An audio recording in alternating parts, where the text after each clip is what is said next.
मुकदमे की कार्रवाई शुरू की जाए। मिलॉर्ड, ये गैंग रेप का सीधा सीधा केस है। कटहरे में खड़े ये मुल्जिमान अमीर बाप की बिगड़ी हुई औलाद हैं, जो कानून को अपने घर की बांदी समझते हैं। 21 मार्च को ये बुरा शख्स अपनी बेटी के साथ सेठ जब्बार के घर पर गया। बेटी की शादी का बताकर मदद चाही, मगर इन दरिंदों ने एक बेबस और मजबूर बाप के सामने उसकी बेटी को बेआबरू कर दिया। मेरी अदालत से गुजारिश है कि इनको इनके घिनौने जुर्म पर कड़ी से कड़ी सजा दी जाए। मिलॉर्ड, मेरी फाजिल दोस्त ने तो सारा केस ही खत्म कर दिया और सजा भी सुना दी, मगर मेरी फाजिल दोस्त चंद अहम बातें नजरअंदाज कर गई। ये बूढ़ा शख्स जो इस वक्त अदालत में मजलूम बना बैठा है, दरअसल ये अपनी बेटी से जिस्म फरोशी करवाता था। जिस्म फरोशी।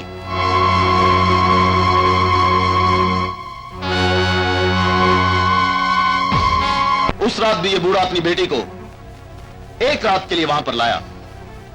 लड़के जवान थे, बल्कि नौजवान थे। लड़की देखी और बहक गए, पैसे दिए, रात गुजारी और सुबह वो लड़की सही सलामत अपने घर चली गई और उसके बाद मर गई। I object milord.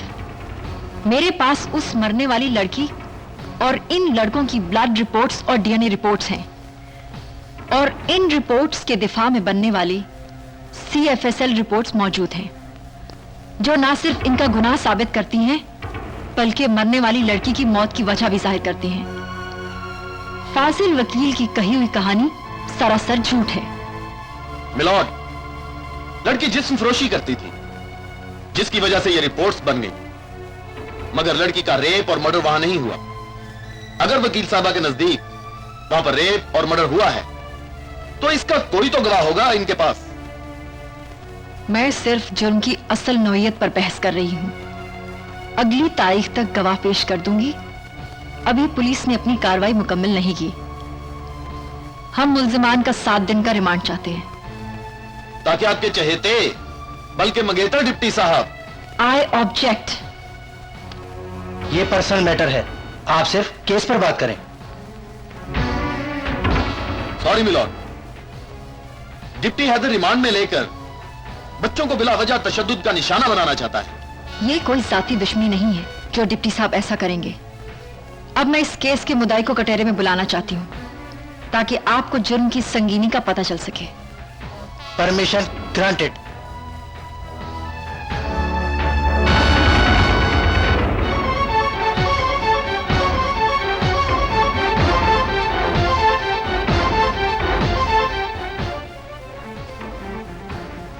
आप अदालत को बताएं कि किस बेरहमी से आपकी बेटी का रेप और मर्डर हुआ। मेरी चीता रेप मर्डर नहीं होया। क्या? मेरी चीजें कातिल है, कटहरे खिलौते लोग नहीं, बल्कि मेरी चीतें घर की सीढ़ियों तो डिग के मर गई सी। डिप्टी हैदर ने अपनी दुश्मनी कढ़न की खातर जब्बार साहब ने केस बनवाया है।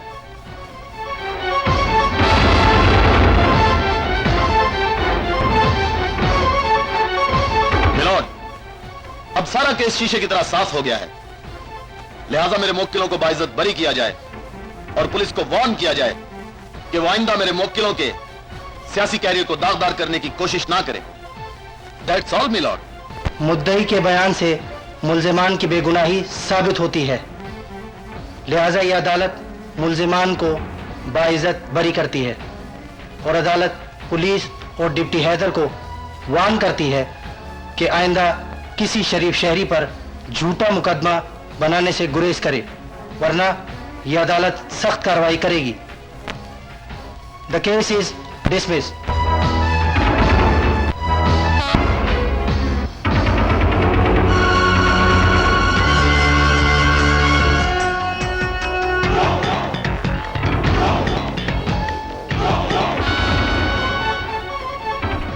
सिर्फ रिपोर्टां ते नहीं, मुद्दई ते भी अख रखी दी है।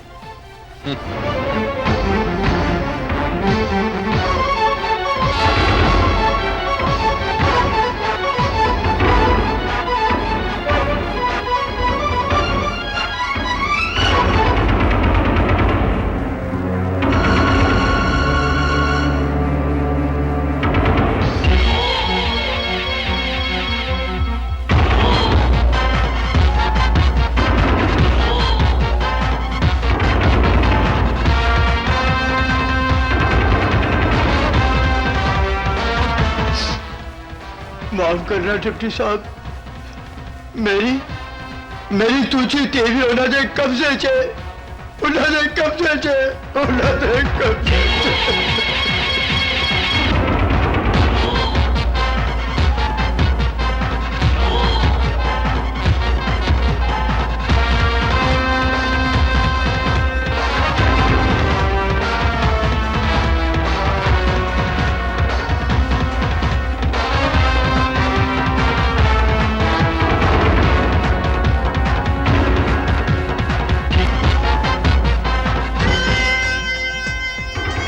ਸੁਲਤਾਨੀ ਦੀ ਪਲਾਨਿੰਗ ਨੇ ਤੇਰੇ ਬੱਚਿਆਂ ਨੂੰ ਬਚਾ ਲਿਆ ਜੱਬਾਰ।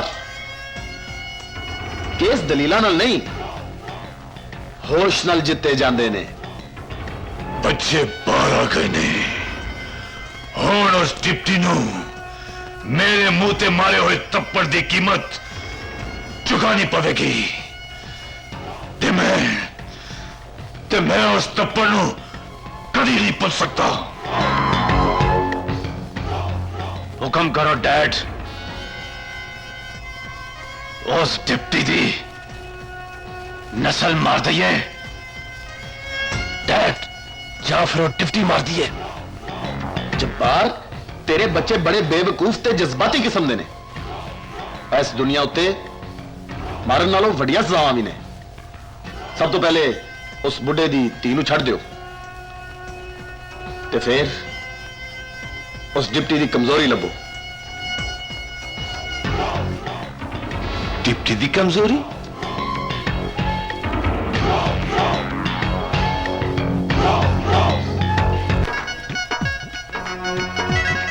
पापा बाहर आइसक्रीम वाला आया, मुझे 20 रुपए दे। और हर वक्त आइसक्रीम ही खाता रहना है।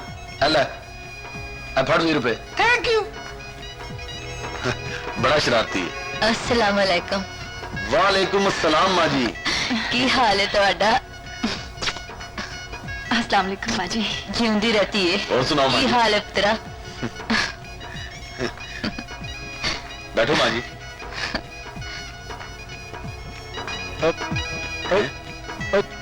अल्लाह का शुक्र है। तुसी तो बिल्कुल ठीक हो, तो मैंने पता लगा एक्सीडेंट हो गया। यार तू बैठते सही मैं दसना।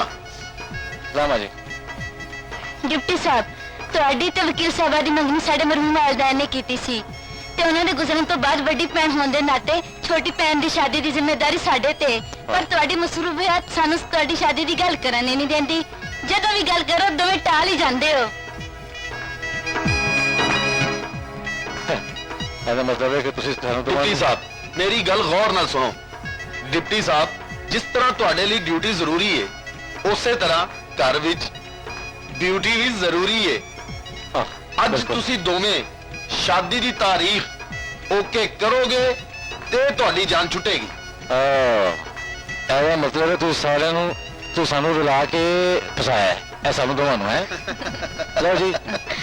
ਮਾਸ਼ਾਅੱਲਾ, ਕਿਤੇ ਸਾਡੀ ਧੀ ਨੂੰ ਨਜ਼ਰ ਹੀ ਨਾ ਲੱਗ ਜਾਵੇ। ਮੇਰਾ ਪੁੱਤਰ ਡਿਪਟੀ ਮਾਂ ਦਾ ਬੜਾ ਹੀ ਤਾਬੇਦਾਰ ਹੈ, ਪਰ ਜਦੋਂ ਵੀ ਸ਼ਾਦੀ ਦੀ ਗੱਲ ਕਰਨੀ ਆ ਗੋਲ ਕਰ ਜਾਂਦਾ ਹੈ। ਉਹ ਮਾਂ ਜੀ, ਮੇਰੇ ਵੱਲੋਂ ਕੀ ਹੈ? ਤੂੰ ਦੱਸਦੀ ਏ ਸ਼ਾਦੀ ਦੀ ਕਿਹੜੀ ਤਾਰੀਖ ਮੇਰਾ ਰੱਖੀ? ਖਿਆਲ ਹੈ ਅਗਲੇ ਮਹੀਨੇ ਦੀ ਕੋਈ 35 ਜਾਂ 36 ਤਰੀਖ ਰੱਖ ਲਓ। ਇਹਨੂੰ ਤਾਂ ਮਜ਼ਾਕ ਕਰਨ ਦੀ ਆਦਤ ਹੈ। ਤੂੰ ਦੱਸਦੀ ਏ ਸ਼ਾਦੀ ਦੀ ਕਿਹੜੀ ਤਾਰੀਖ ਰੱਖੀ? जिवें तुहाडी मर्जी माँ जी। ਤੁਸੀਂ ਰੱਖ ਲਓ ਤਾਰੀਖ। ਲੋਕ ਕਹਿੰਦੇ ਨੇ ਕਿ ਸਾਡੀ ਸਾਲੀ ਸਾਹਿਬਾ ਅਦਾਲਤ ਦੇ ਵਿੱਚ ਬੜਾ ਬੋਲਦੇ ਨੇ, ਪਰ ਹੁਣ ਇੰਜ ਲੱਗਦਾ ਹੈ ਕਿ ਸਾਲੀ ਸਾਹਿਬਾ ਦੇ ਮੂੰਹ ਵਿੱਚ ਜ਼ੁਬਾਨ ਹੀ ਨਹੀਂ। ਮੈਂ ਕਿਹਾ ਜ਼ਰਾ ਉੱਚਾ ਬੋਲੋ ਜਨਾਬ। ਬਸ ਫਿਰ ਅਗਲੇ ਮਹੀਨੇ ਦੀ 25 ਤਾਰੀਖ ਪੱਕੀ। ਬਿਲਕੁਲ।